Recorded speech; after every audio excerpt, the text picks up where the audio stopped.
Open Heavens on the Go. Thursday, February 11th, 2021.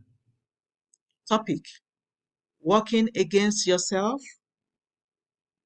Memory verse: Romans 8:31. What shall we then say to these things? If God be for us, who can be against us? Romans 8:31. Bible reading: Matthew 18:23-34. Therefore is the kingdom of heaven likened unto a certain king, which would take account of his servants. And when he had begun to reckon, one was brought unto him, which owed him 10,000 talents. But forasmuch as he had not to pay, his Lord commanded him to be sold, and his wife, and children, and all that he had, and payment to be made. The servant therefore fell down and worshipped him, saying, Lord, have patience with me, and I will pay thee all. Then the Lord of that servant was moved with compassion, and loosed him, and forgave him the debt. But the same servant went out, and found one of his fellow servants, which owed him 100 pence. And he laid hands on him, and took him by the throat, saying, Pay me that thou owest. And his fellow servant fell down at his feet, and besought him, saying, Have patience with me, and I will pay thee all. But he would not, but went and cast him into prison till he should pay the debt. So when his fellow servants saw what was done, they were very sorry, and came and told unto their Lord all that was done. Then his Lord, after that he had called him, said unto him, O thou wicked servant, I forgave thee all that debt, because thou desirest me. Shouldst not thou also have had compassion on thy fellow servant, even as I had pity on thee? And his Lord was wroth, and delivered him to the tormentors, till he should pay all that was due unto him.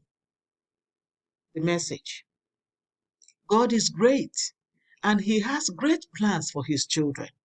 However, there are many people who work against the plan of God for their lives. Romans 8:31 says, What shall we then say to these things? If God be for us, who can be against us? Many people answer the question above by saying, Nobody.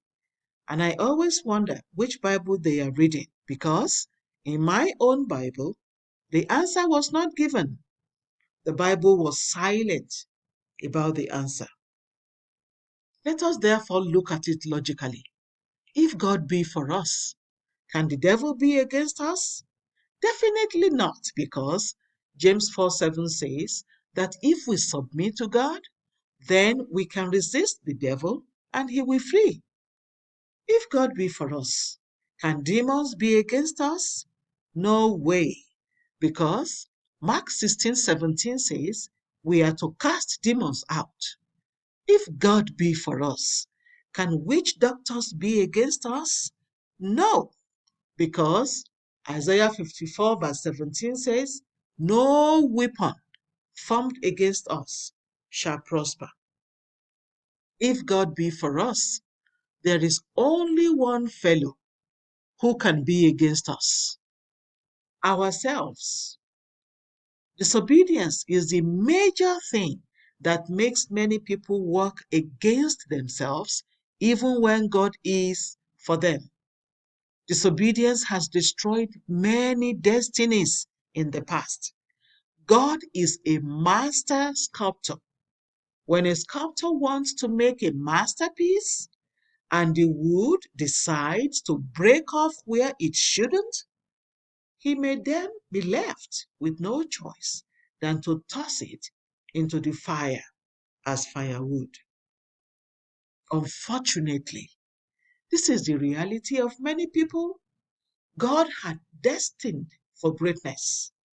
If you refuse to obey God, he will not force you, but your actions may may make his original plan not to come to pass anymore. This is why you must obey God to the letter at all times, no matter how difficult it may appear.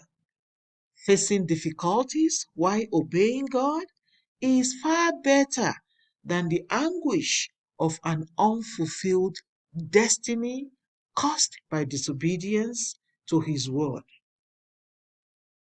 Beloved, I leave you with this passage. Humble yourselves, therefore, under the mighty hand of God, that He may exalt you in due time. 1 Peter 5:6.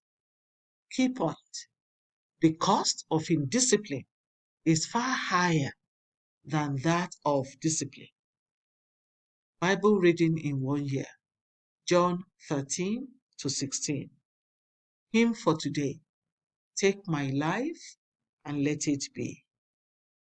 The Open Heavens is written by Pastor E.A. Adeboye, the General Overseer of the Redeemed Christian Church of God. God bless you.